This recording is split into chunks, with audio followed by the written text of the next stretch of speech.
The city at night trembles slightly under the glow of neon lights, but inside your window, it's as quiet as a different world. No one asks what you had for dinner, no phone calls interrupt your thoughts, and no meaningless arguments drain your energy. You sit on the sofa, with only the occasional sound of the wind and the gentle ticking of the second hand on the wall clock, reminding you of the passage of time. In this moment, this space belongs solely to you, and this tranquility is intoxicating. Why would someone choose this kind of life? When the world pushes the idea that close relationships are the key to happiness, living alone seems like a paradox. However, more and more people are questioning these old beliefs. They've realized that living alone is not only an escape from the noise of the world, but also a journey to discover the answers within. In this crowded world, solitude has become a luxury, and it seems that this luxury brings us closer to the essence of freedom than any relationship ever could. The time that doesn't demand a response, the decisions that aren't judged, these are the true forms of liberation. The appeal of living alone may not be just about loneliness, but about forging a deep, uninterrupted connection with oneself.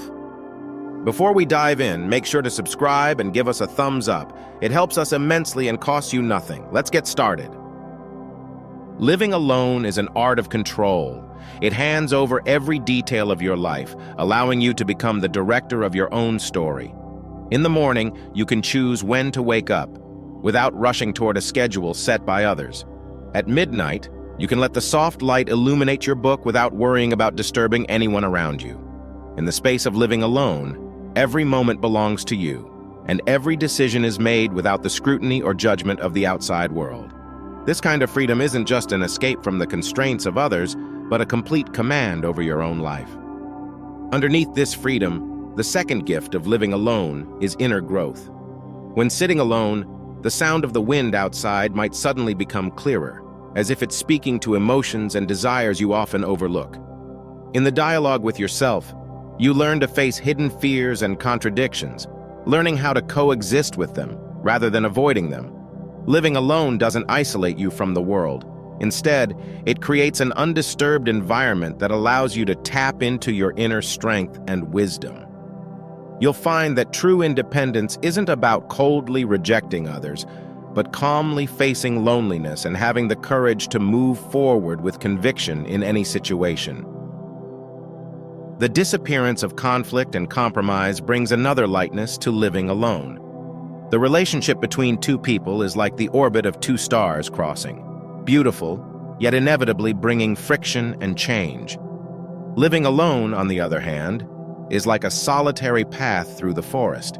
It may lack the bustle, but it also avoids the irreconcilable differences. There are no misunderstandings caused by poor communication, no fatigue from endless compromises over differing goals. Those living alone can focus their energy on personal growth and creativity, rather than wasting it on pointless arguments and reconciliations. Living alone is not a constant state of loneliness, but a series of opportunities to reconnect with yourself. Every undisturbed moment brings you closer to freedom and tranquility, helping you clearly understand what truly matters. A relationship is like a lush forest, intoxicating when first encountered. The morning sunlight filters through the treetops, and the air is filled with the scent of anticipation and sweetness. But the deeper you go, the more you realize that this forest isn't always as gentle as it first seemed. Its beauty comes at a cost, and sometimes that cost can leave you drained. First, there is the time and energy required to maintain it. A close relationship is like tending a complex garden. It requires constant watering, pruning, and weeding. Everything demands your time and attention. A moment's neglect can lead to misunderstandings, indifference, or even the withering of the relationship. Those late-night arguments, daytime apologies, or the surface-level harmony earned through repeated compromises quietly drain your energy. Over time, this effort can become burdensome, leading you to question whether it's worth it. Especially when a relationship settles into a stable phase, maintaining this garden can feel more like a routine duty than the exciting adventure it once was. We pour so much into the relationship only to find that the bloom of this garden may not last as long as we expected. Next, relationships often demand sacrifices in terms of independence. In intimate relationships, many people find that they gradually lose certain things, a passion they once had, time that used to be their own, or even the right to make decisions for themselves. Whether it's compromising over daily matters or forming deeper emotional dependencies, both people in the relationship inevitably sacrifice some degree of independence to maintain closeness. Slowly, our life rhythms no longer follow our own pace, but are shaped by the needs, emotions, and expectations of the other person. Dreams that once belonged to us might quietly be set aside under the daily pressures of the relationship. Then there are compromises and contradictions, like thorns hidden deep within the forest, catching you off guard. When two people come together, they bring their own habits, beliefs, and expectations, and these differences don't simply disappear because of love. In fact, the deeper the love, the greater the expectations, and the more frequent the conflicts. One person might crave more companionship, while the other seeks solitude. One might aim to pursue lofty goals, while the other wants a quiet life. To avoid conflict, we learn to retreat, even trying to suppress our true needs. But these compromises pile up, eventually forming a heavy mountain that weighs on the foundation of the relationship.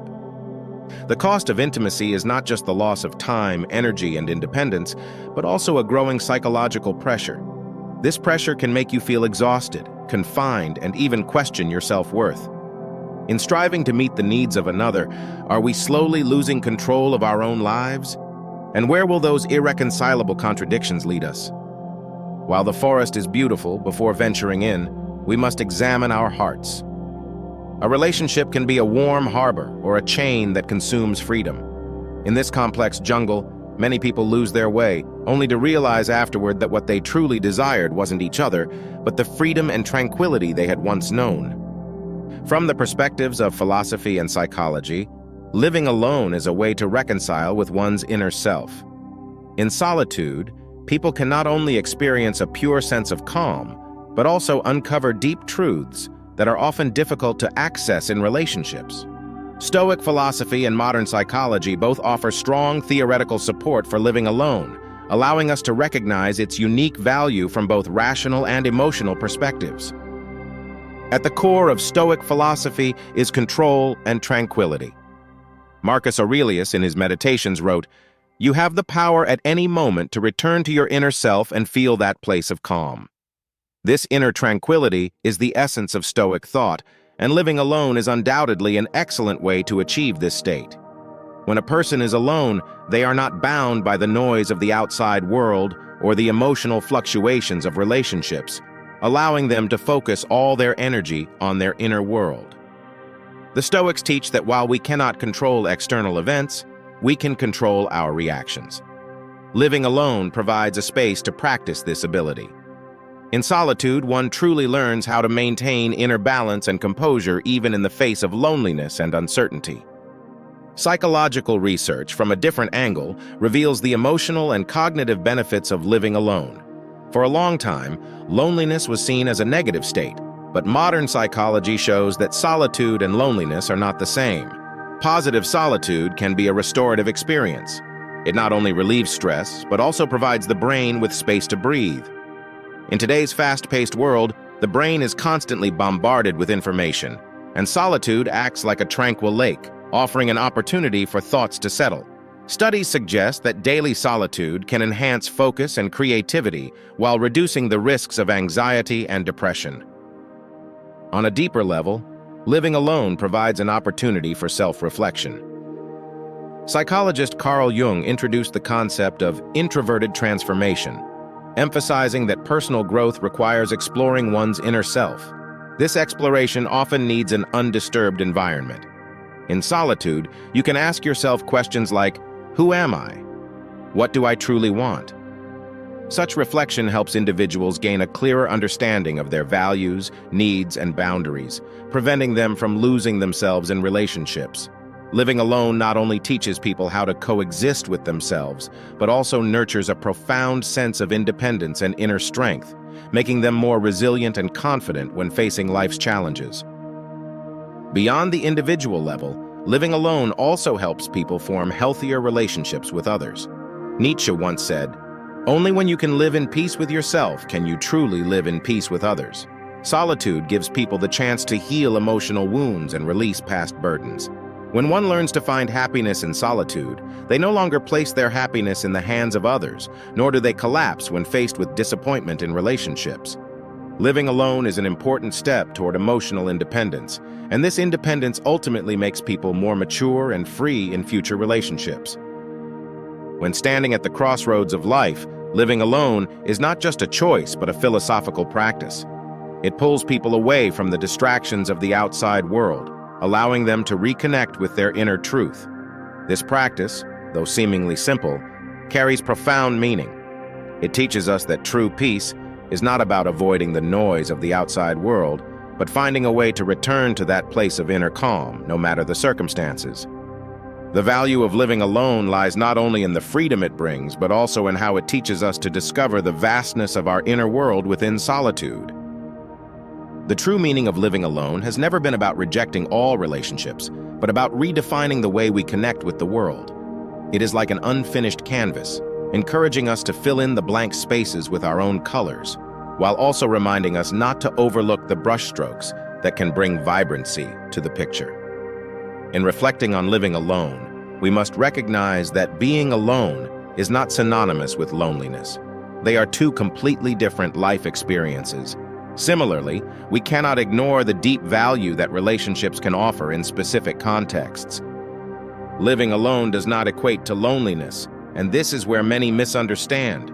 Loneliness is a passive emotional state, often accompanied by a lack of support and a sense of belonging, while living alone is an active choice, a way to create a free lifestyle for oneself. People who live alone can choose to connect with others, to interact with the world, while lonely individuals are often forced to distance themselves. This distinction determines whether someone can truly enjoy the freedom of solitude. A philosopher once said that true solitude is finding loneliness in a crowd. This ability allows one to feel inner peace, even in the midst of noise. However, a positive solitary life also requires social touch and balance. Only by actively creating connections and participating in social activities when necessary can we ensure that solitude does not devolve into isolation. On the other hand, relationships are not without value. The right relationships are like a cane that provides support when we lose direction. They are like a mirror that shows us aspects of ourselves that are hard to see when alone. Deep friendships, sincere love, and the warmth of family often make us feel more complete. The important thing is to discern which relationships genuinely foster personal growth and which are merely burdens that drain our energy. Maintaining a relationship does require compromise and effort, but when that effort leads to authentic understanding and unconditional support, the reward becomes especially precious. Living alone and relationships are not opposing extremes, but two parts of a spectrum, and they can shift freely based on the different stages of life and individual needs. Choosing to live alone or to have relationships is essentially an exploration of freedom. Freedom does not mean abandoning all constraints, but choosing, according to one's values and needs, what is most important. Some find freedom in living alone because it allows them to fully control their own life. Others find liberation in intimate relationships, as such connections bring the security and sense of belonging they long for. Regardless of the choice, it requires deep introspection to recognize one's true needs rather than being governed by societal expectations or external pressures. Stoic philosophy teaches us that only those who are truly at peace with themselves have the courage and wisdom to make choices. In discussing the balance between living alone and relationships, we must admit that this is not a question that can be easily answered. Living alone has its charm, but there are moments when companionship is necessary. Perhaps the answer is not simply to choose between living alone or relationships, but to find a dynamic balance between the two.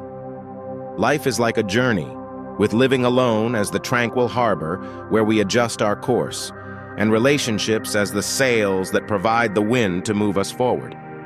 The important thing is not to stay in the harbor forever, nor to chase the sail forever, but to know when to dock and when to set sail.